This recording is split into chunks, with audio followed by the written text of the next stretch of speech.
Alright, so basically, yeah, it's gonna be bare rainy and that. Lots of precipitation. So you guys know what we're doing, right? Tiki-taka, play the ball along the floor. Along the floor. In this weather, that seems like a bad idea. But if you decide to play football today, definitely don't play tiki-taka.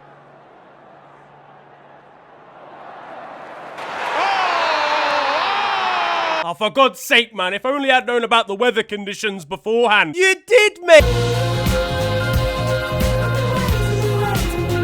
Yo guys, it is your boy Newman here, and you are watching FTW. This is of course the series where I bring to you the best and more frequently the worst of what football has to offer during the last 7 days. What's been kicking off in the world this week? Well, Prime Minister Rishi Sunak has announced that phones will be banned in classrooms in schools across the United Kingdom. I remember when this was a real country. The cost of a Warburton's wholemeal loaf is about £6.50. But yeah, nah, let's ban the phones, mate. Back in the day, man. Finishing a 1-hour PSHE lesson, having done nothing but complete 7 rounds of Flappy Bird. I was there on my Sony Ericsson Walkman, using my 10 minutes of monthly data to Google Power Rangers instead of listening to life-altering information in chemistry. To be fair, it might be helpful, because I know for a fact Jack Grealish was on his phone all of year 9. Now, the energy of the cell is the mitochondria. I don't know what that means. Now, though, onto the football, and we start in the Champions League, where eventually there were some goals, as Arsenal beat Porto. Wait, hold on a second. Arsenal. See, that is bizarre. With how Arsenal fans were on Twitter, I thought they had this wrapped up before the game even started. Arsenal fans, please don't hurt me. The mere mention of this name gets me mad. In a shock result, the Portuguese Giants beat the Gunners with a last-minute wonder goal as Galeno became the hero. This is crazy, man. Arsenal's last shot on target in the Champions League knockout stages was still in 2017. And honestly, I hear this guy with the Porto flag, man. If you can't beat them. Before the game, though, and on the journey to Portugal, a set of Arsenal fans found themselves on a flight with Rio Ferdinand. He said recently that Bukayo Saka was not world class, and they had a response for the former United centre-back. We're singing and no fans. Rio wasn't going to let this fly, though. Well, the Arsenal fans, not the plane, I hope. You're not going anywhere, son. Pleasure travelling with you, Arsenal fans. Saka is a fantastic player, just not world class yet. Bukayo Saka was looking a whole lot different last time Arsenal did anything in the Champions League. He was world class. In his Year 6 sports day, Ryanair took this opportunity to remind Arsenal fans of the scoreline, and it's a shithousery award for them and for Rio. They've lost to a side hit. Pepe still plays for these lot. He was bald, had a hair transplant, went bald again, and still beat Arsenal. Declan Rice was distracted in the centre of Arsenal's midfield, it's fair to say. You know what my shirt is made of? Boyfriend material. Meanwhile, I can't lie, it feels like the magic of the Champions League knockouts has gone a little bit, with the away goals rule being gone. It was better for Arsenal in the Premier League, though, as they backed up a 6-0 away win with a 5-0 battering of Burnley. Arsenal still thought they were playing West Ham, bro. Aston Villa fans will be left fearful for their lives, watching on knowing they're next in the Claret and Blue massacre. Unai Emery's hairline's gone on holiday just thinking about it. What do you mean? No. Poor Scunthorpe supporters knowing Arsenal are about to somehow slap them 11-0 as well. Do you think that's necessary? Vincent Kompany was watching this one with a headache. Meanwhile, for one Burnley fan, and he took the opportunity to get his B in GCSE drama out. Yeah, babes, I can't lie, there's no fish fingers in for tonight, so do you want— Oh, how woe befalls me betwixt fish and finger. How might I go on? Thine hath become withered. Fuck this, mate, I'm making a casserole. Arsenal felt comfortable in this one, even bringing on a forgotten figure in the 69th minute. Engaging in Cedric and Chilled this early in a game is crazy. Liverpool won twice in the Premier League this week. First off with a convincing 4-1 win over Brentford. Darwin Núñez grabbed the first here, and it was a beauty. A delightful chip over the goalkeeper. So unnecessary. It's like he enjoys making life tough for himself. Imagine being Mark Flecken, seeing Darwin Núñez coming towards you one-on-one, trying to predict whether he's gonna fall over, smash the ball through a nearby window, or rainbow flick it over you. You got no chance. Diogo Jota, Mo Salah, and Gakpo scored as well. Everybody was trying to get amongst the goals. Even pigeons were getting involved. It's good to see them go up the pecking order here. Flying down the wing at speed, it's gotta be said. And it's Frederick Pigione! Jurgen Klopp was being nice, throwing some bread onto the pitch for them, only for Darwin Núñez to bend down and start eating it too. Darwin, that's the grass, mate. You can't eat that. We're gonna need to sign some of these pigeons soon with all the injuries we've got. Curtis Jones and Diogo Jota look like they've got serious injuries that add to Trent Alexander-Arnold, Szoboszlai and Alisson. Even Jurgen Klopp pulled a muscle just checking up on Jota. Darwin Núñez even felt something at half-time. He probably felt his ADHD. Liverpool's starting 11 consisted of 11 different nationalities for this one. Jurgen Klopp's had a game of GeoGuessr before he goes. We have to be better in these moments. Things weren't looking so good at halftime in the Luton game, however. Oh, how promiscuously premature. It was mixed emotions for Reds fans seeing us lose, but it might send Everton down. Jurgen Klopp had simply had enough. Running out of energy. But a second half comeback was sparked by Gakpo and Van Dijk scoring in 120 seconds as the Reds went double Dutch. Luis Diaz's dad was in the crowd for this one, matching his son's short sleeves and gloves. Not a single elbow in that family is kept warm. Meanwhile, at full time, due to all the injuries, and some of Liverpool's youngsters entered the fray, including Jadon Danns, who got a hug at full time from Jurgen Klopp and from Luton's manager Rob Edwards, who told the teenager he actually played with his dad, Neil Danns. Wholesome stuff, I've got to say. Rob was graceful in defeat here and unlucky versus United too, as his Luton side impressed but were beaten 2-1 by the Red Devils. Rasmus Højlund scored again in this one. I can't believe an Australian man going on The Voice is going to lead to a Ballon d'Or 2027 nomination. Over on Insta, and Johnny Evans commented, "Class from you, Millsy," which means Rasmus Højlund does know about Sean Millis. Harry Styles was in attendance for this game, and honestly, if him and Rob Edwards are in a video together at any point, 23-year-old women across the country are going to be in the bin. Sexy, you know what, penetration. Luton had 22 shots in this one. Marcus Rashford only just managed that last Saturday. I've got your friend here who's in a K-hole. You've manoeuvred me here as if I'm some sort of fucking spastic. And honestly, he might have been hungover with his performance at the end of this one, because he wasn't even trying to close people down in the dying seconds. A good win for Man United, but not such a great time for Man City this week, as they lost ground in the title race with a 1-1 draw versus Chelsea. Fuck Chelsea, pussy, or what? Say something. Now, Erling Haaland was the most triple-captained player ever in FPL history this week, and that to me is a violation of Chelsea. But they didn't need to worry, to be honest with you, because Erling Haaland was a very different prospect against Chelsea here. He pushed the cameraman away at full time. It did seem a little bit inappropriate, I've got to say. Meanwhile, Kyle Walker was left frustrated after not receiving a penalty in the second half and released that frustration through the art of dance. Jeremy Doku proved to be pretty inefficient in this one, and Pep Guardiola wasn't too pleased with him at full time. Assist 0, goal 0, everything 0. The only thing you did more than your teammate was to sweat. His dilly-dallying about wasn't matched by Rodri though, as he turns into a different human when his side need a late important goal or a handball. Shout out to Chelsea though, to be fair, first of all, for the help, and maybe progress. I mean, getting a draw against Man City, no easy feat, and Axel Disasi was a king here. Now, let's take a break from the Premier League though for a bit, because we've got an upcoming charity match in Qatar. It's called Match for Hope, and features a number of legendary footballers, as well as YouTubers that you may be familiar with too. Angry Ginge and Roberto Carlos are about to play football together. Right, so let's just stop and analyse what's just happened there. Arsene Wenger is managing one of the sides and will be liking what he sees when Chunks gets himself on the ball. Look at the big fella! Antonio Conte's gone from managing Inter and Chelsea to Thugden and young Philly. And you gotta feel for Philly, man. He'll be left in a state after Antonio completely destroys his self-esteem in training. Is there something wrong with man? No, brother, no, there's not.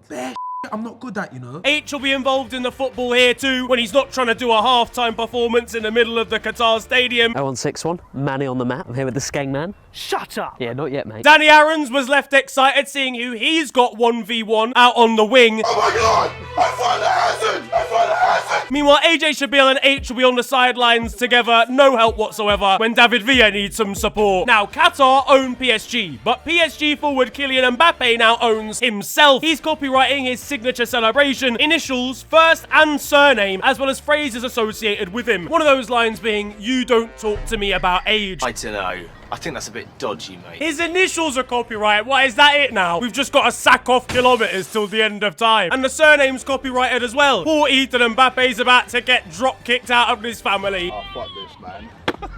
The celebration's ridiculous. I don't even think he's the first person to do that. How am I gonna survive knowing I crossed my arms in 2017 for 3 seconds and I'm about to get sued for all of my property? Meanwhile, it's an unfortunate day for all the dads realizing that Project Mbappe is officially over. Project Real Madrid, though, is actually happening for Kylian. After all these years, and it genuinely looks like it's finally going to occur this summer, his French and soon-to-be Real teammate Aurelien Tchouameni had the popcorn out. And honestly, Real are good enough as it is. The scorelines are going to be a joke in La Liga. Kylian was actually dropped to the bench for PSG's Ligue 1 game against Nantes and was left confused by the decision. He gave away his shirt to some fans at the end of the game. What they don't realise is he doesn't want a replacement one. He's going to Real tomorrow. Although allegedly does like Liverpool as a prospect, and Darwin Núñez will be taking matters into his own hands, writing him a love letter. But it's actually in Spanish and about his love for crayon. Over on CBS, and their shenanigans have continued, exposing Kate Abdo from back in 2007. Lamar was born in 2007, and that got our research team thinking, well, what were our guys doing in 2007? What were you doing in 2007, I Kate? didn't know that this is where the joke was going. Nikki! Roll!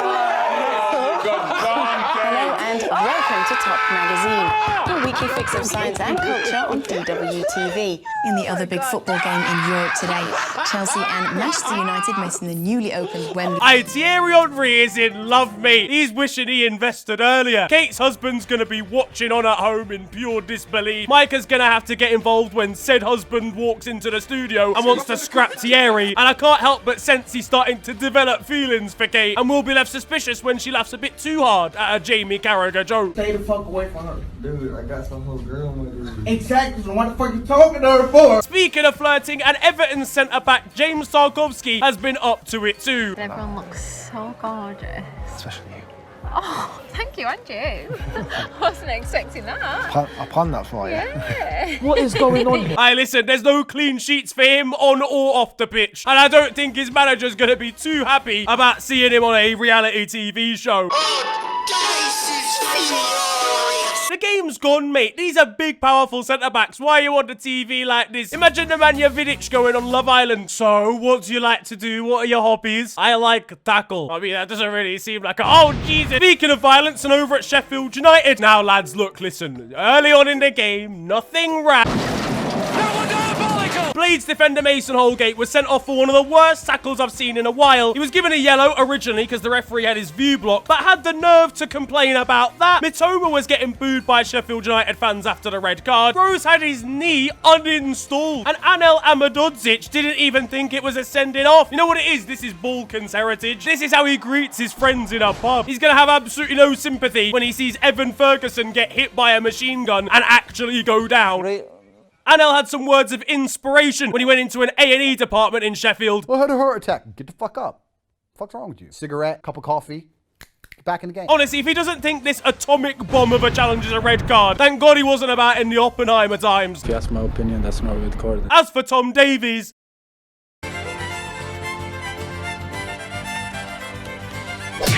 no. 6 months in Sheffield has caused this transformation. It's unthinkable. There was a red card over at West Ham as well, this time for Calvin Phillips, who picked up 2 yellow cards in 4 minutes to continue his dire start as a West Ham player. And it seems like Hammers supporters have given up on him already. Bring Calvin Phillips in. He's made, what, 2 mistakes now at a sending off. Oldest Yorkshire Perlo bollocks. He's a Yorkshire pudding, mate. Gareth Southgate will be left despondent watching his career unfold here. As for me, though, listen, Calvin, your time might be up, sunshine. Get ready to learn Chinese, buddy. It won't be long before you're playing point guard for the Guangdong Tigers. Now, there were footballers present at Fashion Week. The likes of Dele Alli, Bukayo Saka and co were in attendance, as well as Ben Chilwell. Who has done this to you? The Barry Keoghan, Central C and Bukayo Saka link-up is looking like a front three in pro clubs. Meanwhile, Gareth Bale and Heung-min Son linked up to talk Tottenham. So, you're telling me Spurs still haven't won anything yet? At Crystal Palace, and Roy Hodgson's been sacked. It's a shame for Roy, but ultimately results were looking pretty shocking, and they brought in a new manager who looks pretty promising. Eyewitnesses say that poor Roy never saw it coming. I can't read it. I'm too old for this. It says you're fired. You're fired, Roy. Get out of here, bro. Wolves picked up a brilliant victory against top 4 threatening Tottenham. A shocker of a result for Spurs, but the most illegal thing was seen in the crowd. A Hwang Hee-chan Heung-min Son combination kit. Former Spurs man Tom Huddleston scored for Manchester United United's under-21s this week. What? But this was a contest for children. And at Brighton, Simon Adingra was given an AFCON champions welcome after being victorious in his home continent with Cote d'Ivoire. Now, over in Germany, and I spoke a little bit more about Bayern's downturn in this video here. You can check that out with a link in the description. But if you didn't know, reigning champions and Bundesliga dominators Bayern Munich lost 3-2 to Bochum this week, a loss that now sees them 8 points behind Xabi Alonso's Leverkusen. And truthfully, Harry Kane's highlights here weren't all that spectacular. Very interesting. This guy is actually a curse. I can't believe it. Bayern Munich are guaranteed trophies every year. The guy's got less silverware than RB Leipzig and he's double their age. There's the revelation that Thomas Tuchel will not be staying at Bayern past the end of the season, and Julian Nagelsmann is on his way back in hearing this news. Thomas has allegedly offered himself to Spanish giants Barcelona, and I've offered myself to Sydney Sweeney. Now, in the meantime, an Ole Gunnar Solskjaer might be brought in as a caretaker at Bayern, but tensions are going to rise when Oliver Kahn catches him for the Champions League final of '99.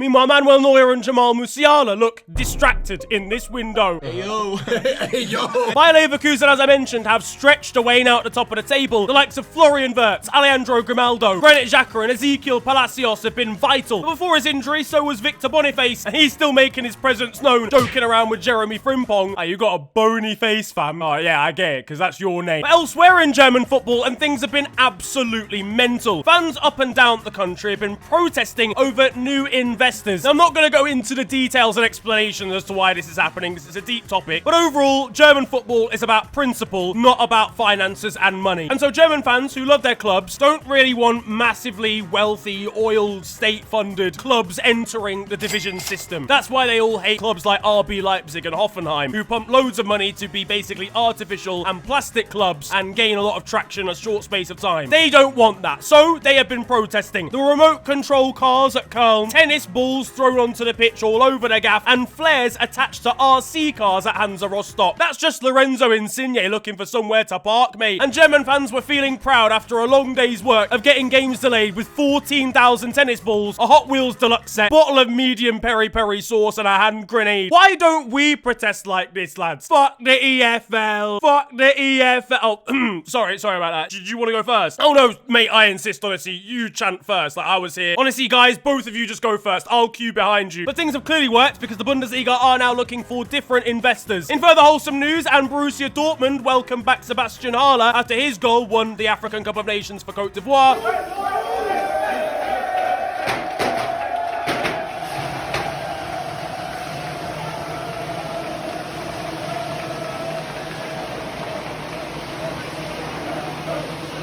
Hoffenheim versus Union Berlin now. And you got two players getting a yellow card late on in the first half. Let's just try and keep things pretty simple from now.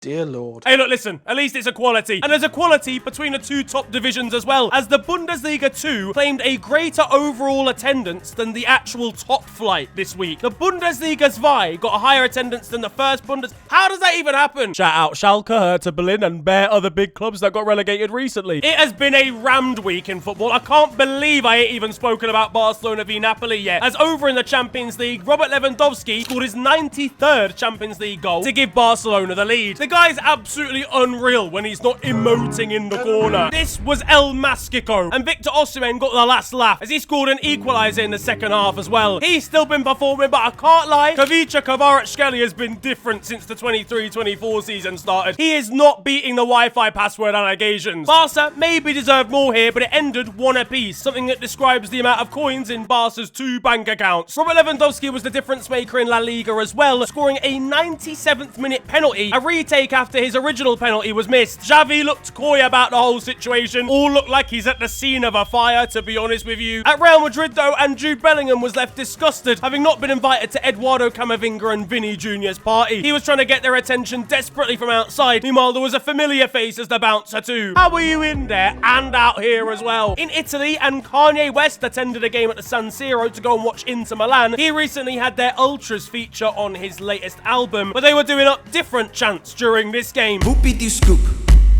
Goop-de-dee-whoop. Denzel Dumfries scored in this one with a goal from the right wing, so that's why Kanye felt so at home. Meanwhile, he came dressed in this black mask. You couldn't see anything through it. Could probably barely view the pitch, and yet it's still one of the better views Kanye's had in the last 12 months. At Napoli, and they have hired a new manager, Francesco Calzone. I can't lie, the Napoli board have really folded under fan pressure here. This is their third manager of the season, by the way, after Rudy Garcia and Walter Mazzari have now both been fired. Victor Osimhen's had less face masks than Napoli have managers. At Como, and Cesc Fabregas confirmed that his assistant manager jumps up onto scaffolding so that he can get an alternative view during games. Just hire Peter Crouch, mate. This is the view Cesc is going to have of the game in 2025 until he's KO'd by a clearance from Harry Maguire.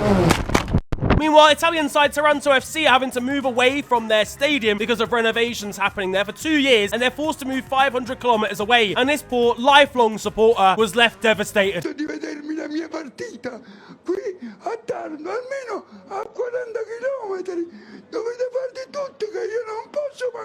Hopefully there is something the club can do, because 500 kilometers away, that's insane. Meanwhile, in France, Gennaro Gattuso has been sacked by Olympique Marseille and replaced by the manager who was sacked halfway through AFCON by Côte d'Ivoire. He's going to be left furious when he's sacked at the end of the season and Marseille's kitchen cleaner wins them Ligue 1. Now there is time for your goals of the week, and this segment is just as jam-packed. First of all, starting in Belgium with Alan Minder, or Alan Minder, I don't know how you pronounce it, but scoring a sensational solo goal. Staat er helemaal alleen voor. Nu links komt Dokke, maar die heeft hij niet gezien. Hij heeft hem misschien niet nodig. En dan ligt hij erin. Wat een inspanning! Wat een inspanning!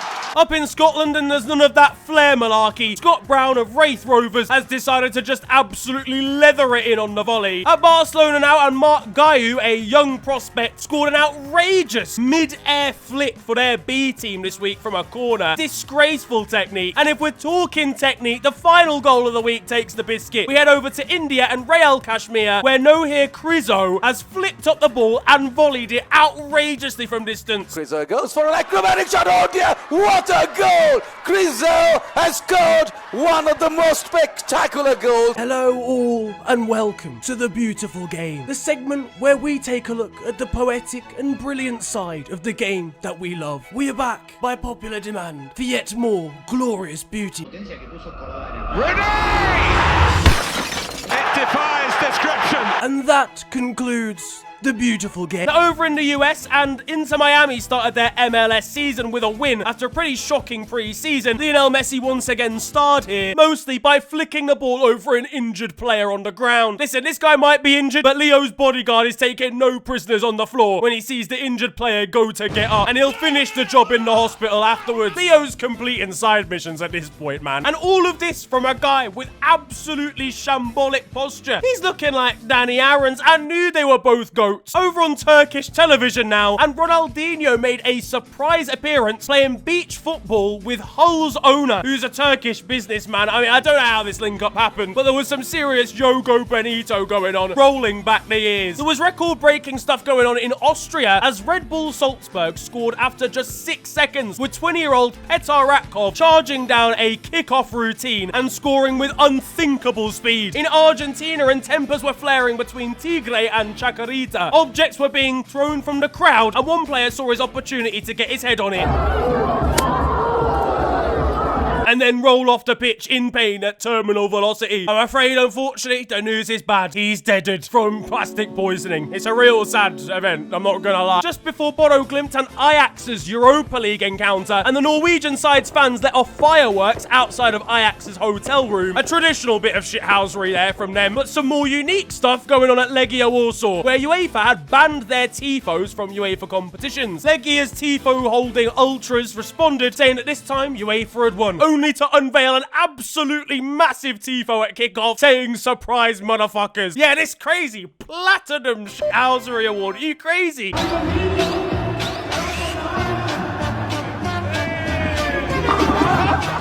In Brazilian football now, we've got a physio that's managed to get sent off. Ah, Jesus, my knee, it's Calas again. Well, I can't deal with it, bro. I just got sent off, so you're gonna have to fix that yourself. At Sakaryaspor now, and Jonathan Del Valle scored himself the winner in this game, and there was wholesome stuff at full time as his Turkish daughter translated the interview into Spanish for him. La verdad, por el triunfo necesitábamos un triunfo aquí en casa, ya que los fans vinieron aquí. Maç çok iyi gitti, çok beğendi. Burada kazanmamız gerekiyordu çünkü bütün Sakarya... Meanwhile, on the theme of Turkish football, and there were crazy scenes coming out of Besiktas, where Emirhan Delibas had his contract at the club terminated for having a Bumble account. Yeah, you're not hearing that incorrectly. This guy decided he wanted to get on a dating app, and the club released him for it. And you got to fear for Kyle Walker when Manchester City find out he's got 7 separate Hinge accounts. Elsewhere now, and the streets won't forget this pavement baller.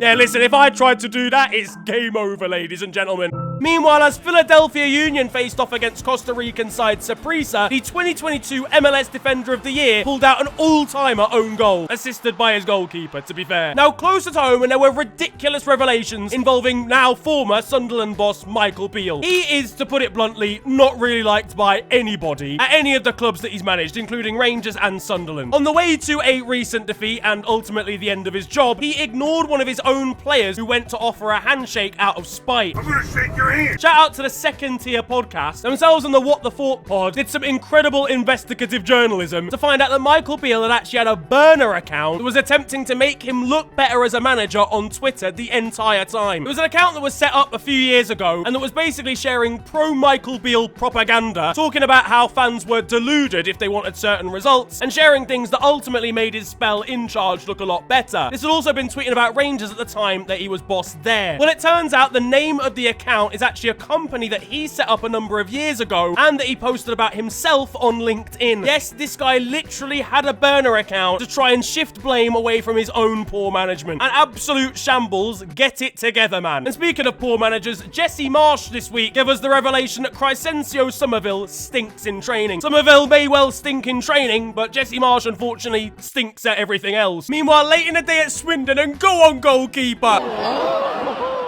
Yeah, alright, say less, never mind. And shout out to the Women's Super League. Arsenal produced a record attendance for the league with 60,000 people turning out to watch a game. Genuinely great to see the growth of the women's game in this country. Now, over in Argentina, and with River Plate drawing 0-0, this game was really failing to keep fans engaged. There was more entertainment, though, down in the second division, where after scoring late, this goalkeeper decided to celebrate with a backflip. And there were crazy celebrations elsewhere in the country, with fans grabbing their balls for a last-minute goal. Diogo Simeone has really inspired a generation. Now, if you want a time waste, it seems like Colombia have really got it on lock. Injured, roll back onto the pitch. Goalkeeper making sure that someone isn't actually injured, go down injured yourself. In Algeria, and one manager by the name of Bouelem Sharif had to drag his own player off the pitch at USM Alger because he was taking too long during a substitution. In Australia, and there were crazy scenes as a centre-back scored a 95th minute brace to win Melbourne Victory, a Australian derby, 2-1 against Western United. Shout out Damien De Silva here. In Thailand, and we've got a coach who was absolutely furious with a linesman gripsing him and trying to throw him to the ground, only for the referee to send him off. Seems a bit late for that, but okay. In Brazil now, and in their cup competition, and there was some serious waterlogging going on. So much so that even the players had to get involved to sweep the water off the pitch. There were delays in Mexico as well, as the power went off in this league match, leading to 27 minutes of injury time. At Bath City now, down in the Vanarama National League, and this goalkeeper,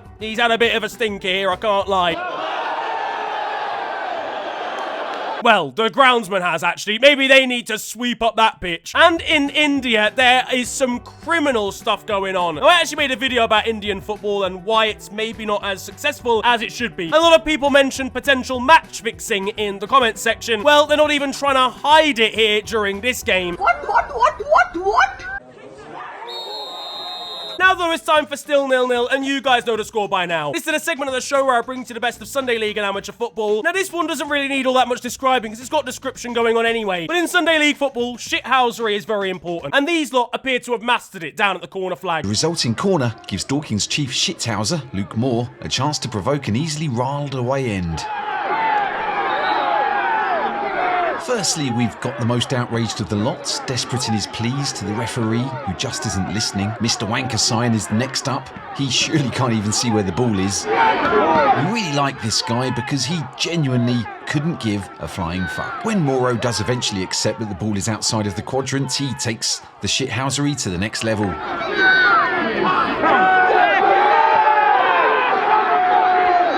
On to the weird stuff though now. Over in Uganda, and we've got a derby for the ages as Black Power face off against police. Mate, this is a fixture that's been going on in America for a while. This could quite honestly get out of control. In the Netherlands, and Ajax's women's side will face off against Ajax's under-19s women's side in the Dutch Cup. Honestly, with how Ajax's men's season has been, I could see the under-19s winning this one. It's been a pretty disastrous week for a side from American Samoa. Viola Tongan are taking part in the preliminary qualifying rounds of the OFC Champions League, so Oceania. American Samoa, footballing-wise, known for having the biggest defeat in a game ever against Australia. Well, their domestic sides aren't doing too well either, losing 13-0 and 14-0 in the first two games. Bottom of the group with minus 27 goal difference. And finally, over in Switzerland, there's been some crazy stuff going on at Servette. Now, in 2023, they had a bit of a blunder back in March, as they accidentally fielded a player who was unregistered for a game and had to forfeit with a 3-0 defeat, of course. Well, now fast forward into 2024, and they've made things even worse. They signed 4 players in the January transfer window, but apparently failed to properly register them. And with only one of those 4 players eligible to play, it is a pretty shambolic mistake from a club of their stature. What kind of fax machine have they even got over there? That, though, is going to wrap up football this week, and I hope you have enjoyed it. If you have, then feel free to slap a like on the video, and of course, subscribe if you're new to the channel. You can also follow me on social media. It is at @theofficialfng on Twitter and on Insta. But it's been a pleasure ranting at you guys today. Have a wonderful day,